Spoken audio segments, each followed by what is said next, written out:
살아계신 주의 말씀과 은혜가 우리 사랑하는 성도님들에게 충만하기를 소원합니다.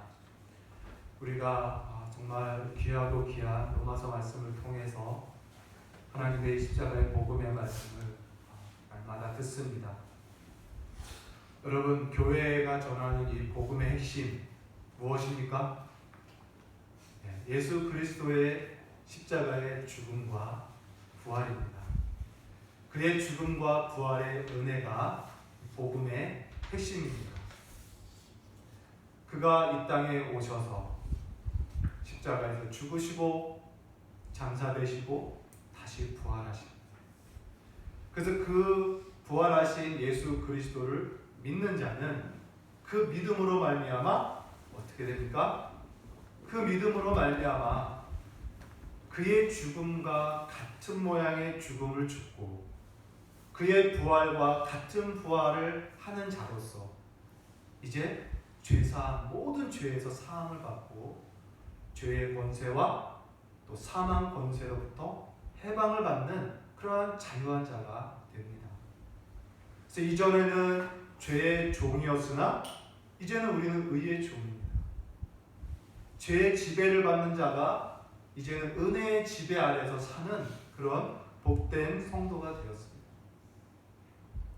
이전에는 하나님과 그의 말씀이라고 한다면 거부하고 싶고 거역하고 싶고 대적하고 싶은 그런 불순종의 사람이었는데 이제는 예수를 믿고 난 이유는 그 하나님과 그 하나님의 말씀을 순종하고자 하는 그런 순종의 종이 되었습니다. 그래서 이제 우리는 하나님의 말씀을 따라 살아가고자 하는 그런 사람이 되었습니다. 그래서 이제 이렇게 죄에서 벗어나 은혜의 지배 아래 받고 사니 우리가 계속 죄에 거하겠느냐? 그럴 수 없다.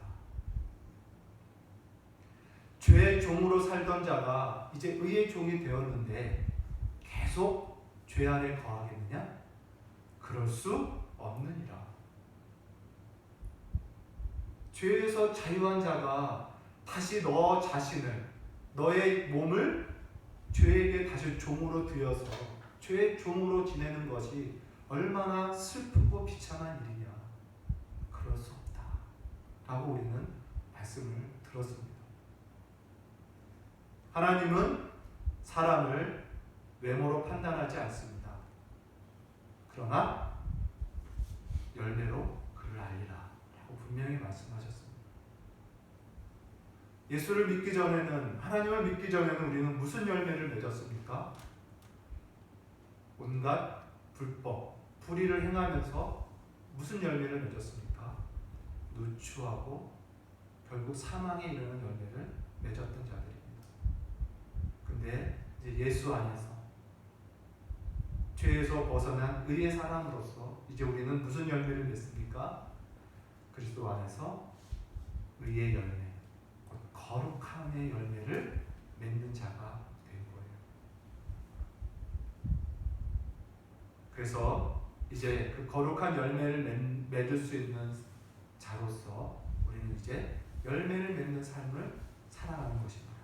그러기 위하여 하나님의 율법의 말씀, 의의 말씀을 부지런히 상고하고 익히고 배워서 우리의 옛 죄된 모습들을 발견하고 그것들을 하나하나 회개하며 변화를 받아 거룩하게, 더욱 거룩한 형상으로 나아가는, 빚어져가는 그러한 경건의 수고를 하자라고 우리는 말씀을 배웠습니다.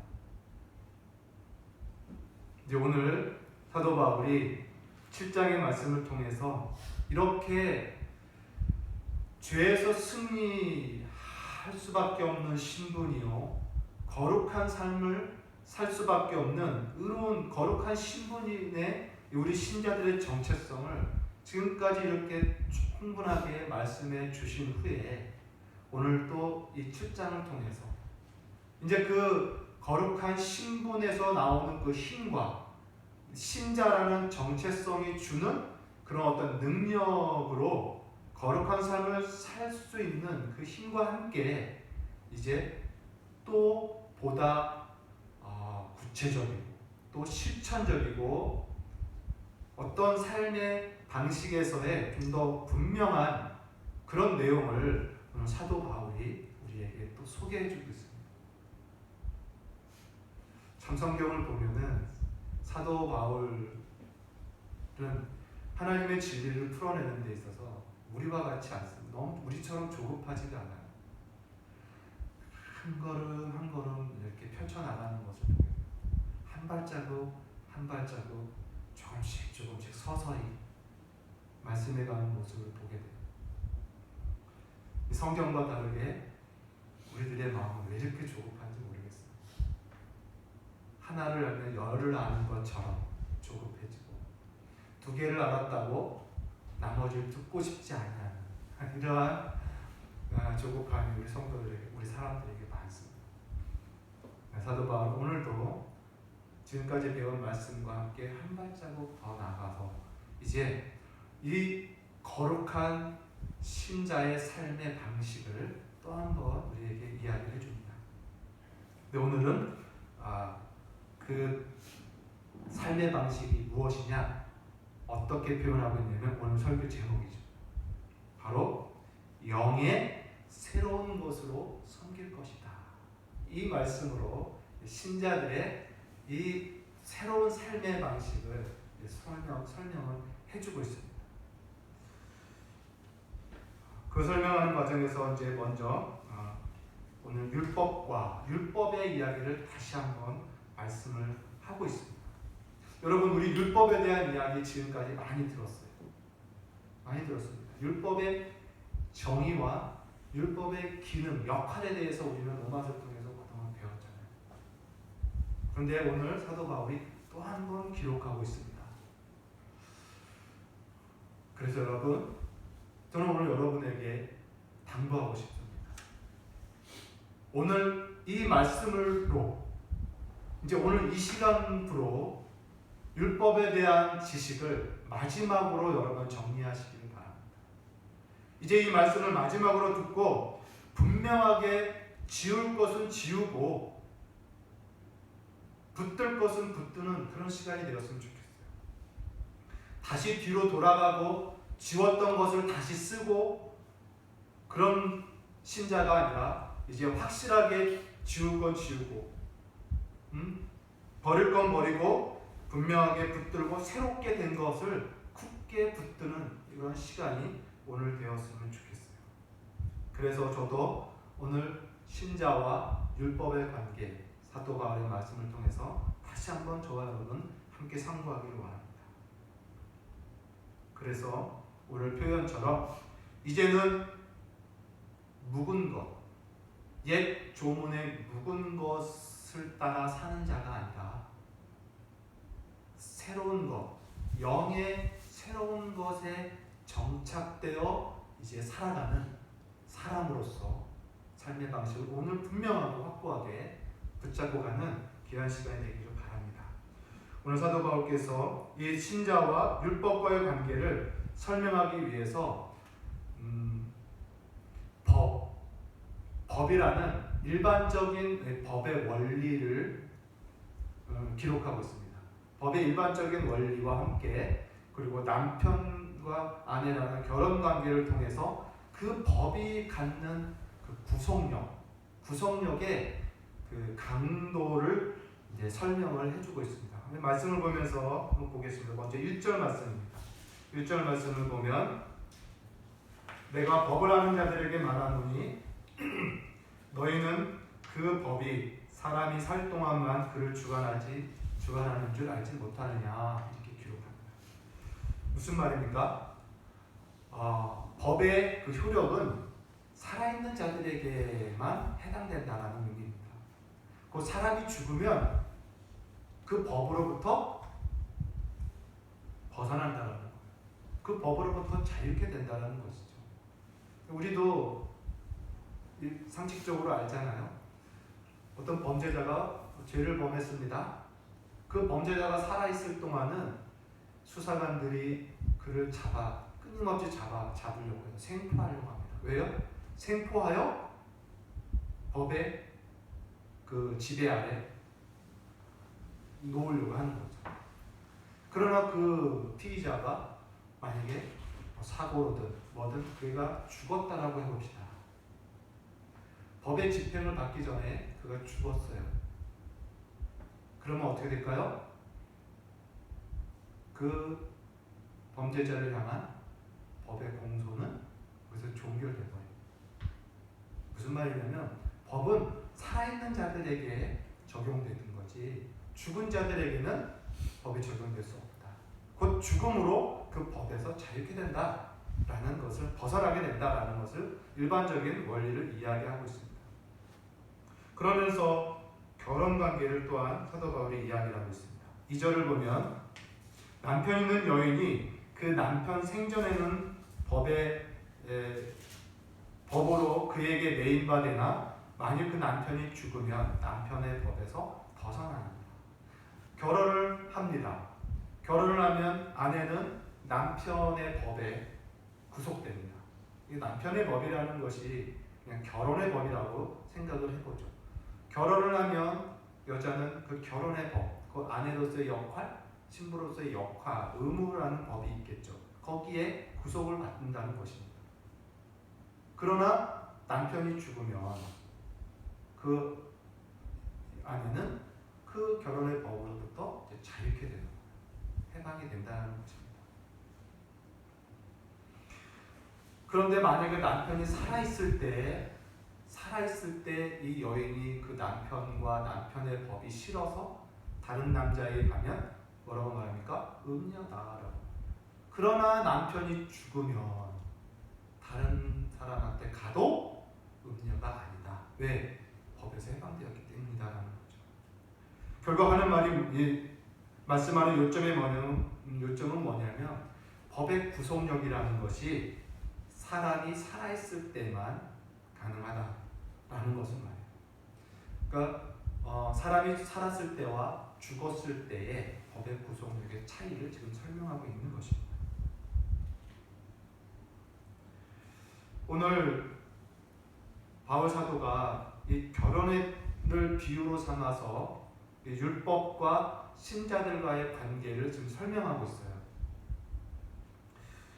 물론 결혼이라는 것이 비유이긴 하지만 바울 사도가 결혼 관계를 가지고 율법과 신자와의 관계를 설명한 것은 나름대로 의미가 있습니다. 그냥 비유라고 치부할 것이 아니라는 거죠.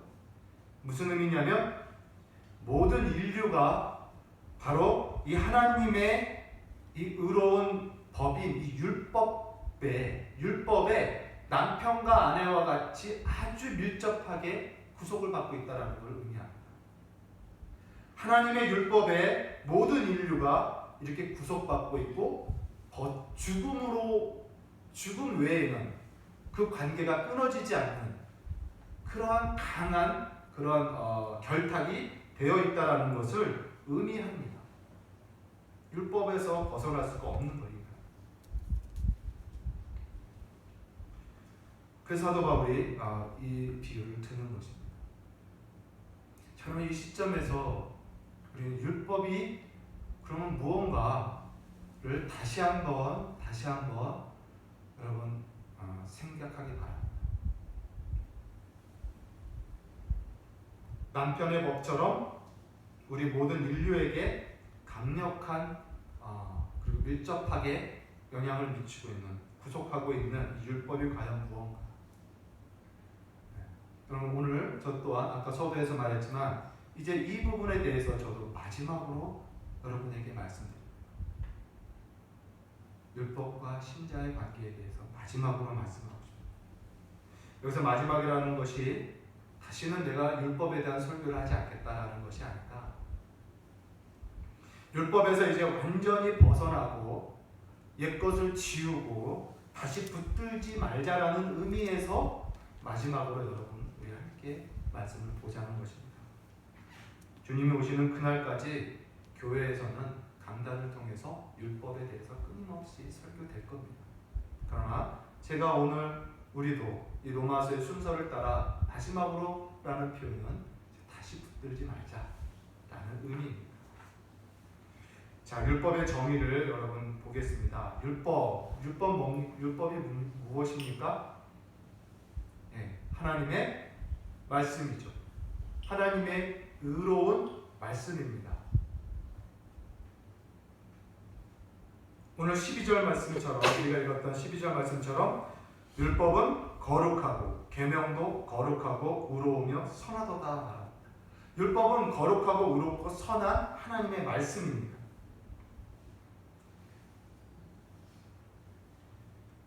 율법이 가르치는 것은, 율법이 제시하는 것은 하나님의 의로움과 하나님의 거룩하심과 하나님의 선하심을 우리에게 가르쳐 줍니다. 그런데 그 의롭고 거룩하고 선한 이 율법이 우리 사람으로 하여금 우리 사람을 의롭게 만들고 거룩하게 만들고 선하게 만들어야 되는데 그렇지 못하고 있다는 것이 문제입니다. 왜냐하면 이 거룩하고 의로운 율법이 악하고 불완전하고 그게 약하여서 우리를 그렇게 의롭게 이끌지 못하는 것이 아니라 이 의롭고 완전한 하나님의 말씀을 온전히 지키지 못하는 우리 인간의 죄된 본성, 이것이 문제라는 것입니다. 하나님의 말씀은 완전하고 의로우나 그 의롭고 완전한 말씀을 온전히 지키지 못하는 인간의 이 부패함, 이 무능, 의에 대해서 무능하고 선에 대해서 무능한 이 무능한 인간의 죄성이 문제였다. 그래서 그 말씀을 지키지 못한다는 것입니다. 그래서 14절 우리가 읽지 않았지만 오늘 본문은 아니지만 14절을 보면 이렇게 말씀합니다. 우리가 율법은 신령한 줄 알거니와 나는 육신에 속하여 죄 아래에 팔렸도다. 무슨 말입니까? 율법은 설하나 내가 육신에 팔려 내가 죄 아래 떨어졌다는 거. 18절을 볼까요? 18절 내 속 곧 내 육신에 선한 것이 거하지 아니하는 줄 내가 아니. 문제는 율법이 아니라 바로 내 육신, 내 속, 내 죄성이 그것이 문제라는 것을 성경은 이야기하고 있다는 것입니다. 그래서 그 의로운 말씀을 이루지 못한다는 것. 그래서 이렇게 죄된 인간에게 의로운 말씀이 하는 역할은 이제 어떤 역할만 남게 되냐면 바로 이 세 가지로 정리할 수 있습니다.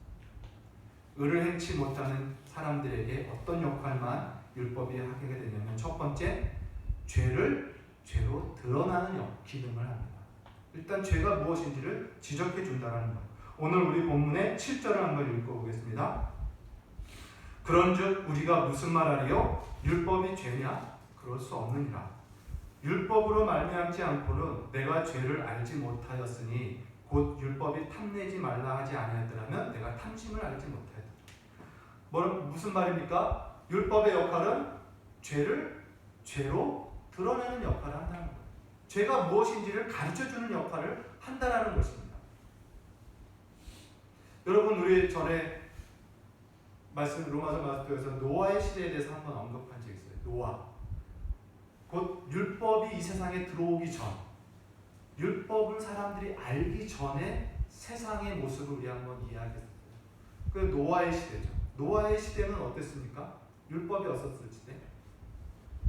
그들은 자신의 생각과 마음의 정욕이 이끄는 대로 살아가는 세상이었습니다.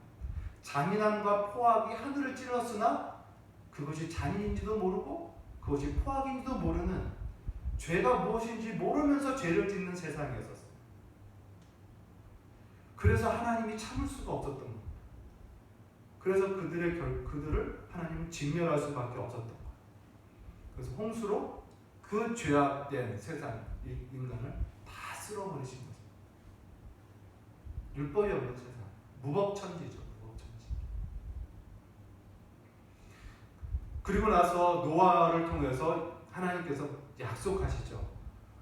노아야, 너로부터 다시 인류가 시작되는데 이제 내가 다시는 물로 너희를 심판하지 아니하리라 하면서 그 약속으로 무지개를 주시죠. 그 약속을 우리 하나님이 지금까지 지켜주고 계십니다. 우리를 심판하지 않아서. 그러면서 우리 하나님이 그 약속을 지키시면서 그리고 마지막 심판, 우리 주 예수 그리스도가 마지막 재림하시고 불로 심판하는 그 불의 심판까지 이 인류를 주님이 보존하시기 위해서 이제 하나님께서 이 세상에 인류 안에 이제 죄를 제어할 수 있는 양심의 지식을 발달시켜 줍니다. 양심의 지식들. 그러니까 이전에 노아 이전에는 그런 지식들이 없었어요. 그냥 태어나면서부터 포악했습니다. 그들은 정말 죽일 수밖에 없었어요. 그러나 하나님은 그 노아로부터 약속을 지금까지 지켜주십니다. 그래서 인류 속에 양심의 지식을 발달시킵니다. 이성을 발달시키고 윤리와 도덕을 발달시키십니다. 그래서 철학을 발달시켜서 정욕을 제어할 수 있는, 이성으로 정욕을 제어할 수 있는 그러한 것을 발견하게 하셔요. 그리고 세속적인 법을 만듭니다. 그리고 윤리와 도덕이라는 것을 발달하여서 사람들로 하여금 양심을 깨우치는 그러한 것들을 인류의 하나님의 일반적인 은총을 통해서 인류에게 그것을 발달시키신 겁니다. 그 은혜로 말미암아 지금 인류가 노아의 시대만큼 포악하지 않게 하나님께서 죄악을 제어해 가고 계셔요. 그래서 우리 로마서 1장에서 봤잖아요. 이방인들은, 율법이 없는, 성경이 없는 이방인들은 무엇이 율법이 되었다? 그들의 양심이 율법이 되어 자신들의 죄를 제어하며 살았다라고 기록되어 있잖아요. 그리고 유대인에게는 하나님이 기록된 성경으로 율법을 그들에게 주신 것입니다. 그러나 어떻습니까? 그 양심도 인간을 온전히 의롭게 못합니다. 이 율법도 인간을 온전히 의롭게 만들어주지 못하고 있어요. 왜요? 인간이 약하기 때문에. 그래서 율법도 양심도 인간을 스스로 구원할 수 없게 되므로 인간은 결국 무엇을 바라보게 됩니까? 자신의 구원을 위하여 인간은 결국 어디를 바라보게 됩니까? 그리스도를 바라보게 됩니다. 나를 구원할 하나님의 구원을 기다릴 수밖에 없는 거예요. 구원자를 바라보게 되는 겁니다. 그래서 율법은 또 세상 초등학문들은 그리스도를 보게 하는 몽합선생이 됩니다. 초등교사처럼 그리스도를 바라보게 한다는 것입니다. 그래서 때가 되네, 때가 차네.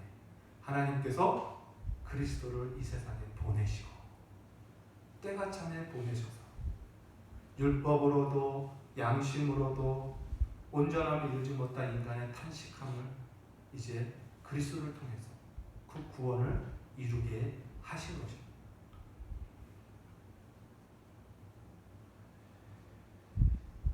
이것이 율법이 갖는 첫 번째 기능이 바로 죄를 죄로 드러내는 것입니다. 두 번째가 무엇이냐면 오늘 8절 말씀 볼까요? 8절. 그러나 죄가 기회를 타서 계명으로 말미암아 내 속에 온갖 판심을 이루었나니 이는 율법이 없으면 죄가 죽은 것입니다. 이 말씀을 통해서 말할 수 있는 것은 율법의 두 번째 기능은 뭐냐? 죄를 조장하는 역할을 합니다. 이 표현이 참 중요하게 민감한 표현이에요. 율법이 죄를 이제 조장합니다. 근데 여기서 말하는 조장한다라는 표현이 뭐냐면 죄가 직접적으로 사람들에게 죄를 짓게 한다. 율법이 사람들에게 직접적으로 죄를 짓게 한다라는 의미가 아니라 율법은 죄가 무엇인지 드러내고 그 죄를 범하지 않도록 금기의 조항, 금기의 계명을 말씀하는데 인간이 오늘 말씀에 뭐라고 말합니까? 죄가 기회를 타서 계명으로 말미암아 온갖 탐심을 이루었다 이렇게 말해요. 그러니까 율법은 분명히 죄를 지적하고 죄를 금하도록 하는 말씀인데 인간의 죄가 그 계명을 기회 삼는다, 발판을 삼는다는 것입니다. 이 계명을 발판 삼아서 더 탐심을 일으키게 됐다라고 표현하고 있습니다. 어거스틴의 잘 알고 있는 고백록, 참회록 책에 보면 어리석은 자의 행실이라는 내용이 있습니다. 고백이라는 내용이 있습니다. 어리석고 미숙한 자의 고백. 뭐냐면 자신의 이야기 같기도 하고 어렸을 때 지나가다가 배나무를 하나 봐요. 배나무가 있는데 거기에 배가 주렁주렁 열려 있습니다. 근데 이 소년이 그걸 보고 가까이 갔는데 거기에 손대지 마시오, 배를 따지 마시오라고 금기사항이 적혀 있습니다. 근데 그 금기사항을 분명히 읽고도 이 소년은 과소를 뛰어넘어 그 배나무를 흔들고 배를 땁니다. 그리고 과수원을 뛰쳐나옵니다. 그리고 어떻게 합니까? 먹어야겠죠. 근데 먹지 않고 버려버려요. 왜냐? 이 소녀는 배고프지 않기 때문입니다. 무슨 말이냐면 이 소녀는 배고파서 그 과일을 딴 것이 아니에요. 과일에 손대지 마시오, 과일을 따지 마시오라는 그 금기 사항을 어기고 싶은 마음이 그 소년에게 있었다는 거예요. 그래서 따고 버린 것입니다. 여러분, 아담과 하와 이 금기의 열매를, 금단의 열매를 하와가 먹지 않습니까? 하와가 금단의 열매를 보고 어떤 마음을 갖습니까? 보암직하고 먹음직하고 탐스럽게 보입니다. 먹지 말라고 하는 하나님의 말씀 앞에 죄에 대한 생각으로 보면 그게 더욱 먹고 싶고 더욱 탐스럽고 더욱 만져보고 싶은 거예요. 그래서 손을 뻗는 것입니다. 하와도. 여러분, 이처럼 죄가 주는 즐거움이라는 것은요, 금기사항을 어김으로 할 때 더 2배가 되는 거예요. 그 쾌락이. 이게 오늘 8절의 말씀입니다. 죄가 기회를 타서 계명, 하지 말라라는 금기의 계명을 오히려 발판 삼아 탐심을 부릴 듯 일으켜서 그걸 범한다는 것입니다. 그런 차원에서 율법이 마치 죄를 조장하는 것 같은 역할을 하는 거죠. 그러나 실상은 죄가 직접 죄를 일으키는 것이 아니라 우리의 죄성이 율법을 감당하지 못하는 거예요. 도리어 어기고 그것을 범하고자 하는 이런 탐심이 이끌린다는 것입니다. 그래서 이런 생각해봐요. 차라리 율법이 없었으면, 율법을 몰랐다면, 이런 발판조차 없으니 얼마나 좋을까. 왜 하나님 율법을 주셔가지고, 그런 생각도 또 해봐요. 그러나 아까 좀 전에 본 대로 어때요? 율법이 없으면 노아의 시대처럼 우리는 또 죄가 무엇인지 모르면서 죄를 짓고 잔인함과 포악함으로 살아가는 인생일 수밖에 없을 거예요. 마지막 3번째 기능이 뭐냐면 죄된 인간과 관계하는 율법의 기능이 뭐냐면 바로 정죄의 기능입니다. 정죄의 기능. 9절을 한번 읽겠습니다. 9절. 전에 율법을 깨닫지 못했을 때에는 내가 살았더니 계명이 이름에 죄는 살아나고 나는 죽었도다. 이 무슨 말씀입니까? 율법을 깨닫지 못할 때는 나는 살았대요. 무슨 말이냐면 내 죄를 지적받지 않고 그게 죄라고 깨닫지 못했을 때는 정죄감이 없기 때문에, 죄책감이 없기 때문에 내 영혼이 살아있었다는 거예요. 늘 기뻤다라는 거예요. 그 기쁨이 잘못된 기쁨이지만, 그러나 계명을 깨닫고 나니까 정죄감에 빠지고 죄책감에 눌려서 내 영혼이 죽게 되었구나. 그런 의미. 그래서 10절을 보면 그 탄식이 나오죠. 생명에 이르게 할 계명이 내게 대하여 도리어 사망에 이르게 하는 것이 되었다. 나를 죄를 드러내고 그것의 발판의 역할을 하며 결국은 나를 또 정죄하는, 결국 사망에 이르게 되는 것이 율법이 되거든요. 하나님이 주신 의도와 다르게. 그러므로 이처럼 거룩하고 의로운 하나님의 말씀이 생명을 가져다 줘야 되는데 인간이 죄로 인해서 그런 것을 못하는, 그리고 율법은 죄로 드러내고 오히려 죄를 일으키는 것 같고 죄를 정죄하는 기능만이 죄된 인간에게 나타나는 것뿐입니다. 그래서 오늘 바울이 그 역할, 죄된 인간과 관계하는 율법의 이 부정적인 역할, 이 구속력으로부터 인간이 어떻게 벗어날 수 있을까? 이 저주만 남아있는 이 율법의 이 효력으로부터, 지배로부터 인간은 어떻게 자유할 수 있는가? 이 죄된 인간이 그 얘기예요. 죄된 몸으로서는 끊임없이 이 세 가지에서 눌리고 죽어갈 수밖에 없는데 여기서 어떻게 자유하게 될까?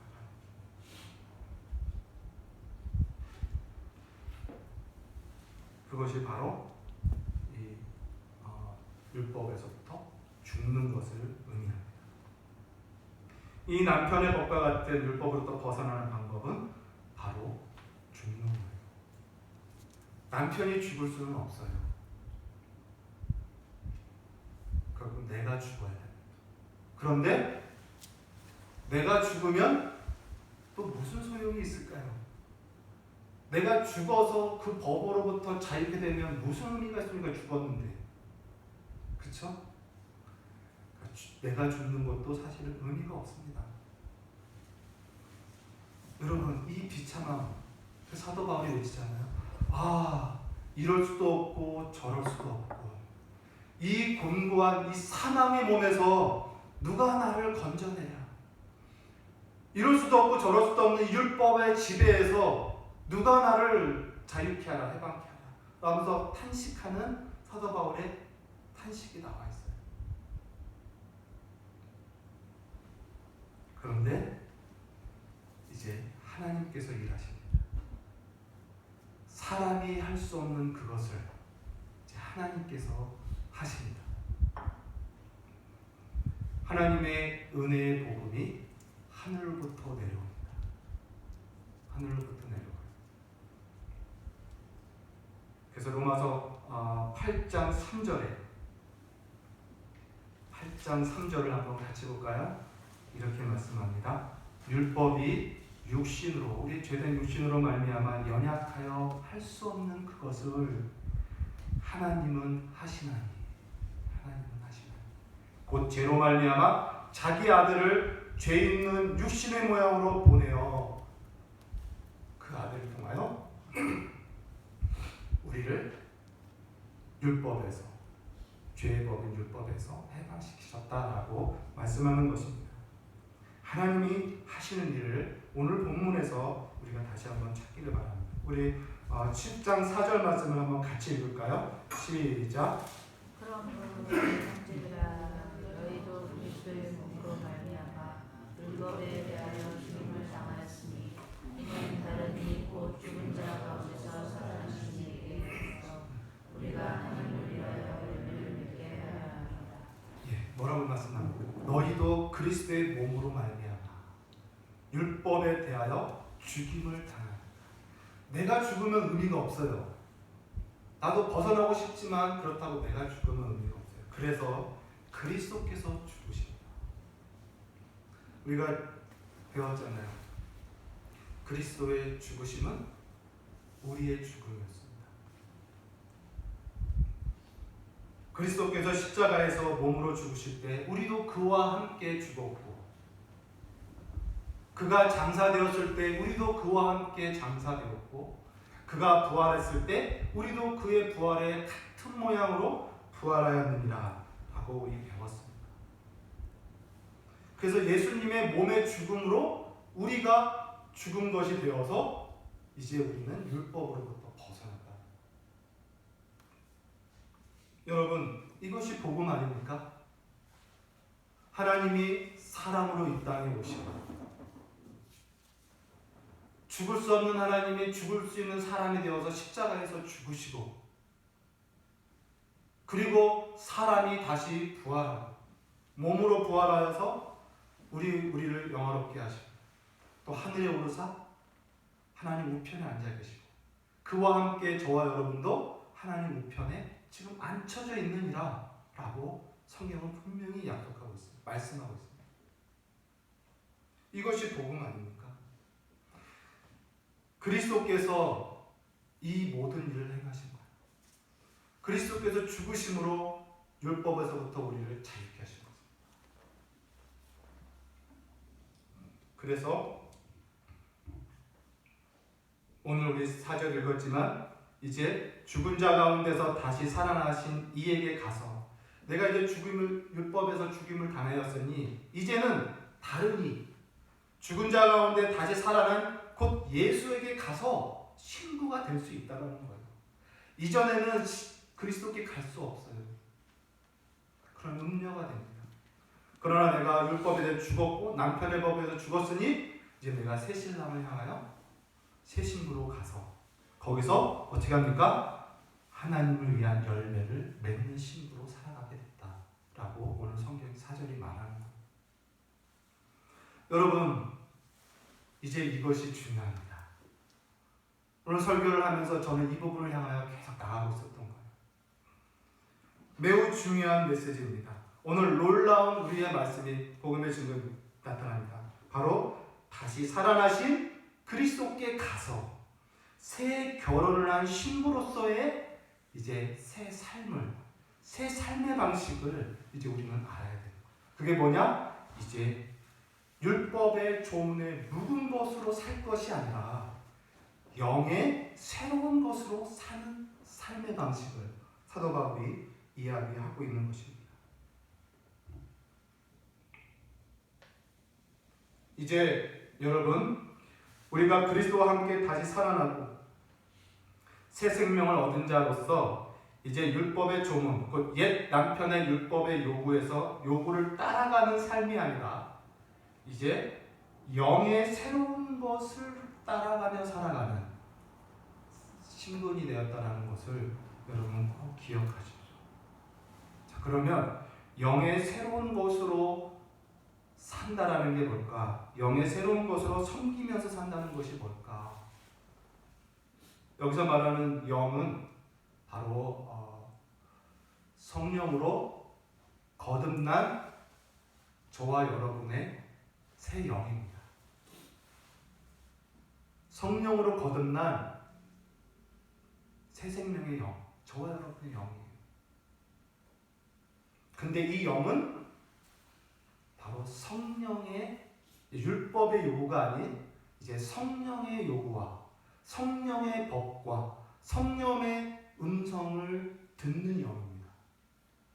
그래서 이 영은 성령을 따라 성령의 지배를 받고 성령의 인도를 받는 영이에요.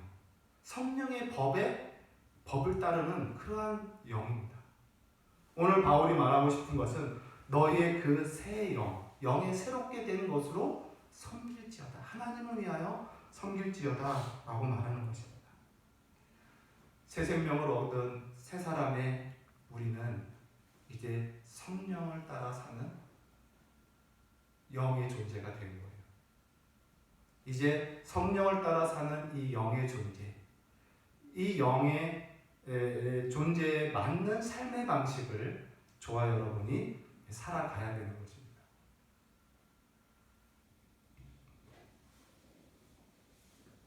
그 삶의 방식의 내용이 무엇인가?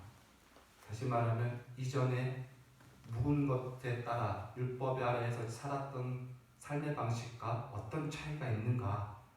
그것을 우리가 배우기 원합니다.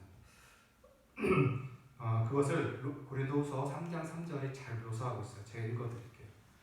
너희는 우리로 말미암아 나타난 그리스도의 편지니 이는 먹으로 쓴 것이 아니요 오직 살아계신 하나님의 영으로 한 것이며 이렇게 기록되어 있습니다. 전에는 먹으로 썼었는데 이제는 성령으로 쓰였다라고 말해요. 그리고 먹으로 쓸 때, 잉크로 쓸 때는 어디에 썼습니까? 돌에다 썼습니다. 돌.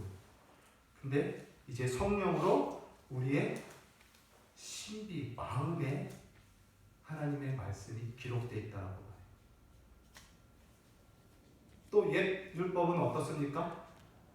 내 밖에 있었어요. 내 밖에 있었으나 이제는 성령의 법은 내 안에 있어요. 이것이 매우 확연한 차이입니다. 우리가 잘 알고 있는 예레미야 31장에 보면 하나님께서 때가 되면 하나님이 택한 백성과 새 언약을 맺으신다라고 말씀하셨습니다. 그 새 언약은 옛 언약과 달라요. 방금 말한 대로 이제 새 언약은 밖이 아닌 너희 안에 내 말을 너희 생각과 너희 마음에 새길 것이고 라고 나왔어요. 이제 하나님의 말씀을 돌에 내 밖에 있는 어떤 묵으로 잉크로 쓰는 것이 아니라 내 마음에 내 안에 하나님의 말씀 법을 새긴다라고 말씀합니다. 성령으로 새긴다라고. 그래서 그 삶의 방식의 원리가 우리 신자 밖에 있는 게 아니라 신자 안에 그게 존재하고 있다는 성령으로 우리 신자의 삶의 방식이 원리가 이 안에 있다라는 거예요. 우리 내면에 깊이 박혀져 있습니다. 우리의 생각, 우리의 마음, 우리 인격에 이 진리가 새겨져 있다는 거예요. 그래서 이로 인한 이제 삶의 차이를 한번 대여섯 가지로 보겠습니다. 첫째는 이렇게 성령 안에서 새 생명 가운데 사는 자의 확연한 차이가 뭐냐? 옛 사람과 다르게 확연한 차이가 뭐냐면 우리가 수요일마다 요즘 보고 있는데 바로 이제 이 성경, 곧 율법이죠. 옛 율법에 대한 온전한 이해를 이제 갖게 됩니다. 예수님께서 이 땅에 오신 이유가 율법을 폐하러 온 것이 아니라 율법을 완전케 하러 오셨다라고 말씀하셨어요. 그리고 예수님 안에 있는 자들은 이제 바리새인의 의보다 더 나은 의를 행하게 된다는 거예요. 왜냐하면 이전에 옛사람들은 그 율법의 해석이 불완전했고 그러다 보니 적용도 불완전한 겁니다. 그러니 그의 의도 불완전 의였죠. 그러나 그리스도로 말미암아 이제 우리는 율법의 온전한 이해를 갖게 된 겁니다. 성령으로. 그래서 온전한 실천을 적용을 할 수 있고 온전한 의에 이르는 그러한 사람이 저와 여러분이 되었다는 거예요. 그래서 중요한 차이는 뭐냐면 이제 하나님의 말씀에 대한 온전한 이해력, 참된 이해력을 저와 여러분이 갖게 된 거예요. 성령으로. 하나님의 말씀이 새겨짐으로 말입니다. 두 번째 차이는 뭐냐면 이제 그 참된 이해를 가지고 그 말씀을 지키고자 하는 동기가 우리에게 새겨졌다는 거예요. 말씀을 따르고 싶어하는 욕구가 우리 안에 이제 있다는 거예요. 예전에 어땠습니까? 그리스도 밖에 있었을 때는 하나님의 말씀을 알고 그것이 의롭고 정의롭다라고 이해는 했을지라도 그것을 따르고자 하는 욕구가 없었어요. 오히려 뭐랍니까? 하나님의 진리를 거스르고 대적하고자 하는 이 불의와 불경건이 우리에게 있었습니다. 그러나 이제 성령으로 새 생명 받은 신자들, 새 영의 삶의 방식을 갖는 자들은요, 하나님의 말씀을 지키고자 하는 강한 욕구가 생겼습니다. 특별히 하나님을 기쁘시게 하고 싶은 마음이 생겼어요. 하나님이 원하는 것을 행하고 싶은 마음이 우리 신자들에게 있다라는 것입니다. 그 욕망을 갖게 된 겁니다. 그래서 고린도후서 5장 14절 보면 그리스도의 사랑이 나를 강건하시는도다. 하나님의 사랑으로 내 삶의 모든 것이 강건되고 있는 거예요. 나도 그를 사랑하게 되고 그 사랑으로 하나님을 기쁘시게 하고자 하는 그런 열망이 저 여러분에게도 있게 된다는 것입니다. 그리고 세 번째는 그러한 새로운 이해와 또 새로운 동기를 갖고 이제 어떻게 사냐면 이제 그 말씀 안에서 온전한 새로운 자유의 그 형상을 소유하게 된다는 것입니다. 이 말씀이 무슨 말이냐면 성령의 영의 새로운 것으로 살기 전에는 옛 것은 어땠습니까? 우리가 말씀을 지키려고 해도 무슨 동기였습니까? 무슨 마음이었습니까? 종의 마음이었어요. 종의 마음. 이 말씀을 지키지 아니하면 저주를 받을 것이고 이 말씀을 지키지 아니하면 하나님으로부터 진노를 받을 것이다 라는 두려움의 종의 마음으로 율법을 지켜왔었어요. 근데 이제는 어떻습니까? 우리 예수 안에서 우리는 자유케 되었습니다. 죄와 사망, 율법의 저주에서 자유케 되었어요. 우리는 종의 정신이 아니라 이제 말씀처럼 자유의 정신을 받았어요. 곧 아들의 영을 받은 겁니다. 아들의 영. 그래서 로마서 8장 15절에 보면 이렇게 말씀합니다. 너희는 다시 무서워하는 종의 영을 받지 아니하고 양자의 영을 받았으므로 우리가 아빠 아버지라고 부르짖느니라 이렇게 말씀합니다. 갈라디아서 4장 7절을 보면 이렇게 말씀합니다. 그러므로 네가 이후에는 종이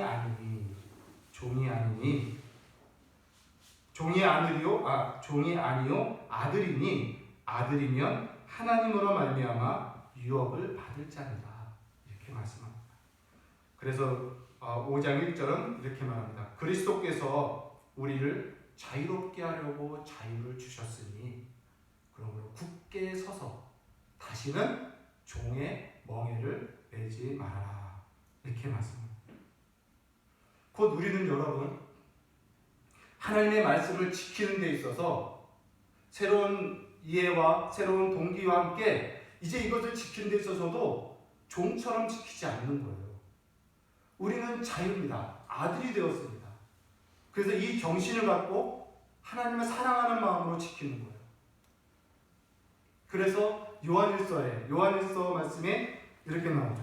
요한일서 5장에 보면 그의 계명은 이제 우리에게 무거운 것이 아니다.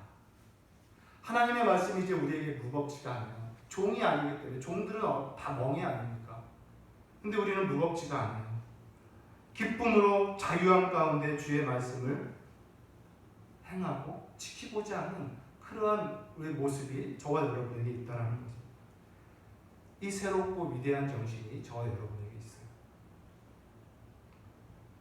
그리고 또 하나는 이렇게 새로운 마음과 이러한 새 마음과 새 사랑과 새로운 정신을 가지고 우리가 살아갈 때 이제 그것을 지킬 수 있는 또한 능력도 우리에게 또 있습니다.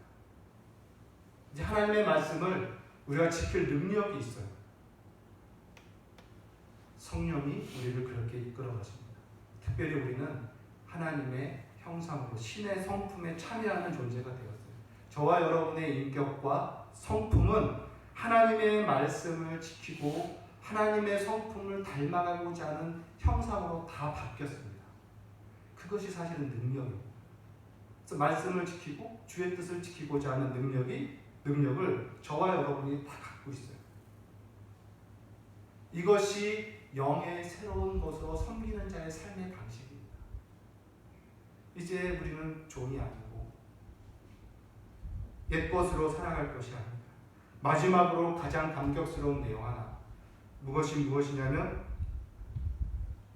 이러한 은혜 가운데 우리가 살면서 또한 놀라운 위로의 말씀이 있는데 하나님께서는 이 일을 계속해 나가신다는 것. 이것이 중단되지 않습니다. 이 새 삶의 방식이 중단되지 않아요. 그래서 신자는요 점점 진보를 보일 수밖에 없어요. 하나님의 이 성령의 영광으로 우리는 영광스럽게 바뀌어갈 겁니다. 내주하시는 성령이 떠나지 않는 한 우리는 영광에서 영광으로 하나님의 형상의 온전한 장성한 분량에 계속 이루어갈 수 있도록 하나님께서 일을 행하십니다. 그래서 너희 안에서 착한 일을 행하시니까 그것을 온전히 이루시리라라고 약속하십니다. 우리를 점도 없고 흠도 없는 아무 주름도 잡혀져 있지 않는 아름다운 하나님의 형상으로 그리스도께서 우리 안에 있는 성령께서 우리를 그렇게 이끌어 가실 것입니다. 이것이 그리스도인의 새로운 영의 새로운 것으로 섬기는 삶의 내용입니다. 그 복락들입니다. 여러분, 그 신자는 나는 10년 믿었는데, 난 20년 믿었는데 처음 믿었을 때랑 똑같아. 사실 이런 말은 맞지 않는 말이에요. 비록 내가 그렇게 느낄지언정 내 안에 계신 성령은 탄식함으로 나를 진보를 보여주고 계십니다. 나를 끝까지 성장시키실 것입니다. 그래서 신자의 삶은요, 성장했다가 은혜로 충만했다가도 다시 또 다운되고 막 시험 들었다가 또 다시 회복됐다가 다시 실망했다가 이렇게 위아래로 지그재그하는 것 같지만 이 방향이 이렇게 일직선이 아니에요. 항상 상승이 상승을 향하여 이 화살표가 가고 있어요. 신자는 은혜롭다가 절망했더라도 다시 조금씩 또 절망했고 또 올라 결국 이렇게 상승을 가게 돼요. 이게 신자의 복입니다. 여러분, 우리는 약합니다. 우리는 할 수 없습니다. 그러나 하나님은 크시고 하나님은 강하십니다. 독생자까지 보내서 우리를 사랑하시고 그의 영을 우리 안에 주신 그 하나님, 실수하지 아니하시고 실패하지 아니하시는 전능하시고 위대하신 하나님이십니다. 영원히 계시는 하나님이십니다. 저와 여러분의 구원은 중단되지 않을 것이고 저와 여러분의 하나님의 아름다운 형상이 이루는 구원의 그 결과는 절대로 주저하지 않습니다. 이것이 복입니다. 이것이 복음입니다. 이것이 죄 앞에서 승리를 외치는 신자의 외침이에요. 오늘 사도 바울이 이제 우리는 율법의 조문에 묵은 것으로 섬길 것이 아니요 그리스도 예수 안에서 영의 새로운 것으로 섬길지, 이 새로운 삶의 방식으로 살아가게 되는 것을 여러분 기뻐하시고 감격하시고 감사하시고 그 하나님을 찬송하며 그리고 그 하나님의 은혜를 믿으면서 여러분 신자의 복된 삶을 힘있게 살아가는 귀한 성도 되시기를 주의 이름으로 소원합니다. 기도하겠습니다. 살아계신 하나님, 은혜와 사랑 감사합니다. 사람이 할 수 없는 것을 주께서 하시고 우리가 깨닫지도 못한 놀라운 은혜와 비밀하심과 신령함을 우리에게 은혜로 거저주셔서 또한 주님께서 친히 이끌어 가심을 믿습니다. 진실로 모든 것이 주로 말미암고 주께로 향하는 것을 믿사오니 오 하나님 아버지, 이 복된 신자의 이 복된 지위와 신분과 삶과 이 참으로 이 복스러움을 날마다 감사하며 감격하고 살게 하여 주시고 내 안에 계신 성령의 새롭게 하심으로 또한 힘입어서 영의 새로운 곳으로 살아가는 귀한 성도 되게 하여 주시옵소서. 예수님의 이름으로 감사하며 기도합니다. 아멘.